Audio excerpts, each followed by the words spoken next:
Welfare party of India ने निकाली है। हमारा मकसद ये है कि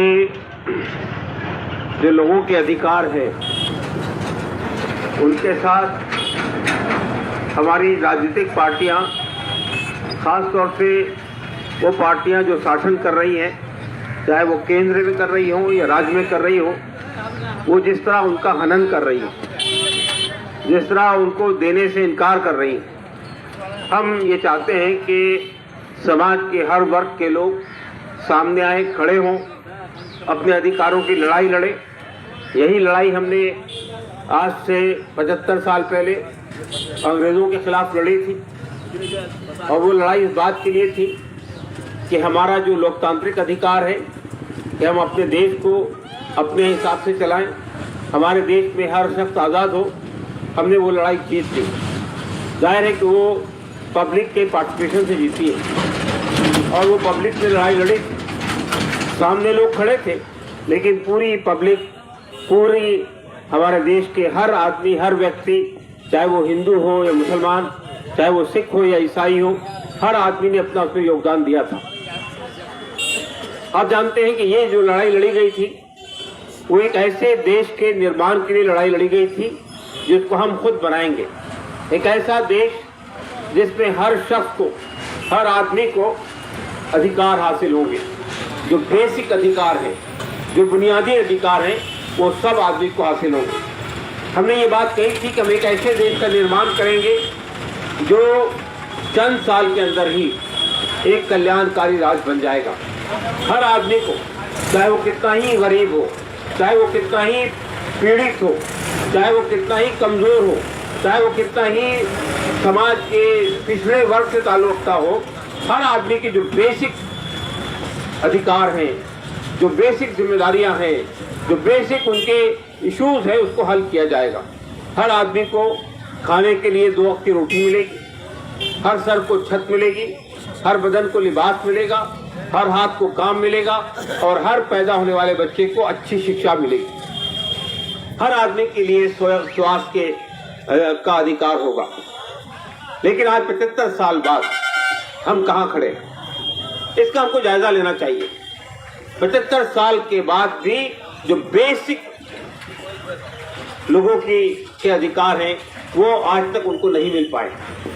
आज भी करोड़ों की तादाद में ऐसे लोग हैं जो अनएम्प्लॉयड हैं, जिनके पास रोजगार नहीं है, और जिनके पास रोजगार है वो रोजगार में भी उनको जो मिनिमम वेजेस एक्ट गवर्नमेंट ने तय किया है वो उसके हिसाब से भी उनको जो है रोजगार नहीं मिलता है। हम जानते हैं कि खुद हमारे इस जंगीपुर में और मुर्शिदाबाद में कई लाख लोग ऐसे हैं जो बीड़ी बनाने में लगे हुए हैं, बीड़ी के कारोबार से लगे हुए हैं। लेकिन उनको भी जो मिलता है दिन भर मेहनत करने के बाद 100 रुपये, 150 रुपये, जो मिनिमम वेजेस एक्ट है उसके हिसाब से उनको जो है आमदनी नहीं होती है। फिर हम ये देखते हैं कि हमारे करोड़ों बच्चे ऐसे हैं जिनको स्कूल का दर्शन नहीं होता है, स्कूल देखने का मौका ही नहीं मिलता है। तो सवाल ये पैदा होता है कि आप ये बहुत बड़े धड़ल्ले से कहते हैं कि हम विश्व गुरु बनने वाले हैं, हम देश को विश्व गुरु बनाएंगे। कैसा विश्व गुरु होगा देश जिसके अंदर करोड़ों लोग जो हैं जो शिक्षित नहीं है, जो अनपढ़ हैं, जिनको स्कूल देखने का मौका ही नहीं मिला है। उसके बाद आप कैसे गौरव से कह सकेंगे कि भारत में हमने 75 साल के अंदर लोगों के जो बेसिक अधिकार है वो उनको दे दिए। आप आज भी जानते हैं कि आज हम भारत में तरक्की करते करते ये जो पहले हम स्वास्थ्य के बड़े बड़े केंद्र स्थापित करते थे, all India institute of medical sciences बनाते थे, एम्स बनाते थे, और बड़े बड़े चिकित्सा के जो है केंद्र बनाया करते थे, लेकिन आज हमने वो मैक्स को, वो दूसरे बड़ी बड़ी कंपनियों, कारपोरेट के हवाले कर दिया है, अपोलो को और दूसरे लोगों को। नतीजा ये है कि एक आम आदमी जो है जिसके जेब में अगर लाखों रुपये नहीं है वो अपना इलाज नहीं करा सकता, उसको इलाज का अवसर नहीं मिलता है। फिर हम ये देखते हैं कि बहुत तेजी के साथ में सरकारी स्कूल खत्म हो रहे हैं और बड़े बड़े प्राइवेट स्कूल आ रहे हैं, और प्राइवेट स्कूल के अंदर जो फीस होती है वो जाहिर हर आदमी दे नहीं सकता है। नतीजा क्या हो रहा है कि हमारे बच्चों को अच्छी शिक्षा नहीं मिल रही। हमने 2009 में RTE का कानून मंजूर किया था, जिसमें ये बात कही थी कि फ्री और कंपल्सरी एजुकेशन यकीनन फ्री एजुकेशन, कंपल्सरी एजुकेशन की बात आप करते हैं, हालांकि वो भी उपलब्ध नहीं है, लेकिन उसके साथ क्वालिटी एजुकेशन नहीं है। आप जानते हैं बड़े बड़े देश, अमेरिका में, बरतानिया में, वहां पे हाई स्कूल तक फ्री एजुकेशन होती है, कंपल्सरी एजुकेशन होती है और क्वालिटी एजुकेशन होती है। एक स्कूल होता है, उसमें चपरासी का बच्चा पढ़ता है और प्रधानमंत्री का बच्चा पढ़ता है, दोनों के लिए अलग अलग स्कूल नहीं होते हैं। हमारे यहाँ हमने ये जो बना दिए हैं, फासले बना दिए हैं, गरीबों के लिए सरकारी स्कूल और अमीरों के लिए बड़े बड़े कॉन्वेंट स्कूल, ये तरीका जो है भेदभाव करने का, ये सरकार ने खुद पैदा किया है, समाज के अंदर लोगों के अंदर भेदभाव करने का पैदा किया है। अब एक बात और है जो मैं इस वक्त रखना चाहता हूँ, वो बात ये है कि हमने 75 साल पहले जो लड़ाई लड़ी थी, वो लड़ाई इस बात के लिए थी कि हमें लोकतंत्र चाहिए, हमें अपने फैसले करने का इख्तियार चाहिए, हम खुद अपने फैसले करेंगे। आप जानते हैं कि आज सबसे बड़ा खतरा जो है लोकतंत्र पर है, सबसे बड़ा खतरा लोकतंत्र पर है। आप देखिए जिस तरह से इलेक्शन कमीशन ऑफ इंडिया हर 5 साल बाद इलेक्शन कराता है, लेकिन जिस तरह इलेक्शन को मैनेज किया जा रहा है, आप देखिए कि आज धर्म के नाम पर लोगों को बांटा जा रहा है, धर्म के नाम पर जो है वोट मांगे जा रहे हैं, धर्म के नाम पर जो है विवाद खड़े किए जा रहे हैं, धर्म के नाम पर जो है हेटरेट पैदा की जा रही है लोगों के दरमियान में। आप जानते हैं कि हमारा देश ने ये बात तय की थी कि ये धर्मनिरपेक्ष देश होगा, सरकार का कोई धर्म नहीं होगा, सरकार तमाम धर्मों से बराबर का फासला रखेगी। लेकिन देखिए 22 तारीख को क्या हुआ अयोध्या में, एक पार्टी ने, हुकूमत ने अपने पूरे संसाधन का इस्तेमाल करते हुए यानी राम मंदिर की स्थापना की, वहां पे वहां प्रधानमंत्री ने जाके उसका प्राण प्रतिष्ठा की।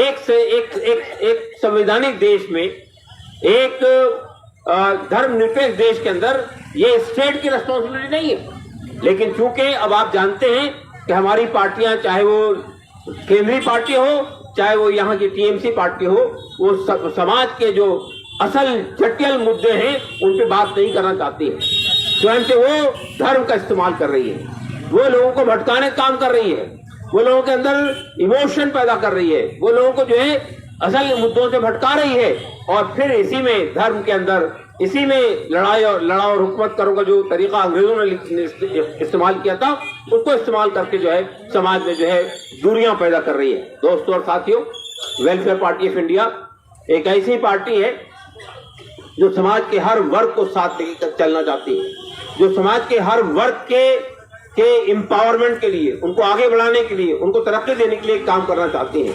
वेलफेयर पार्टी ऑफ इंडिया इस देश के अंदर एक कल्याणकारी राज्य की स्थापना करना चाहती है। कल्याणकारी राज्य की जब हम बात करते हैं तो इससे बहुत साफ तौर पे ये बात वाज़ेह है कि हम एक ऐसे देश का निर्माण करना चाहते हैं कि गरीब से गरीब आदमी को, कमजोर से कमजोर आदमी को भी उसके 2 वक्त की रोटी मिलनी चाहिए, उसको सर छुपाने के लिए छत मिलनी चाहिए, उसके बदन पे लिबास होना चाहिए, उसके हाथ से काम होना चाहिए, उसके बच्चों को अच्छी शिक्षा, फ्री कंपल्सरी एजुकेशन मिलनी चाहिए, और हर आदमी को स्वास्थ्य की फैसिलिटी मिलनी चाहिए। हम एक ऐसे देश का निर्माण करना चाहते हैं, हम एक ऐसे देश का निर्माण करना चाहते हैं जिसमें सारे, चाहे देश के किसी भी प्रांत का आदमी हो, किसी कोई भी भाषा बोलता हो, किसी भी इलाके का रहने वाला हो, किसी धर्म कोई बात करना चाहता हो, फॉलो करता हो, उसकी आवाज भी पार्लियामेंट में और असेंबली में सुनी जानी चाहिए। हम एक ऐसे धर्म का निर्माण करना चाहते हैं, एक ऐसे देश का निर्माण करना चाहते हैं जिसमें जब ये बात कही गई थी कि लोकतंत्र क्या है, पब्लिक की हुकूमत, पब्लिक के जरिए पब्लिक के लिए, अवाम की हुकूमत होनी चाहिए, इसको हम इंश्योर करना चाहते हैं समाज के अंदर। दोस्तों और साथियों, यही वो काम है जिसके लिए वेलफेयर पार्टी ऑफ इंडिया अव्वल रोज से काम कर रही है। हम यहाँ पर आने वाले इलेक्शन में ये बताना चाहते हैं आपको ये तय करना पड़ेगा कि आपके नुमाइंदे, आपके प्रत्याशी कौन होंगे। वही होंगे जो अब तक हमारे साथ खिलवाड़ करते रहे, जो हमारा हनन करते रहे, जो हमारे मूल अधिकारों का हनन करते रहे, जो हमारी मूल समस्याओं से मुंह मोड़ते रहे। उन्हीं को हम भेजना चाहते हैं दोबारा पावर में, या फिर अपने असल नुमाइंदों को भेजना चाहते हैं। वेलफेयर पार्टी ऑफ इंडिया आपकी अपनी पार्टी है। वेलफेयर पार्टी ऑफ इंडिया किसी पूंजीपति की पार्टी नहीं है। वेलफेयर पार्टी ऑफ इंडिया किसी खानदान की पार्टी नहीं है। वेलफेयर पार्टी ऑफ इंडिया किसी एक धर्म की पार्टी नहीं है। वेलफेयर पार्टी ऑफ इंडिया सब लोगों की पार्टी है, देश के हर वर्ग की, देश के हर प्रांत की, देश के हर समुदाय की पार्टी है। इस पार्टी के नुमाइंदों को आप पार्लियामेंट भेजिए, आपकी आवाज पार्लियामेंट में सुनी जाएगी, आपके मुद्दे हल किए जाएंगे और आपके इशू उठेंगे और उनका समाधान होगा। धन्यवाद, शुक्रिया।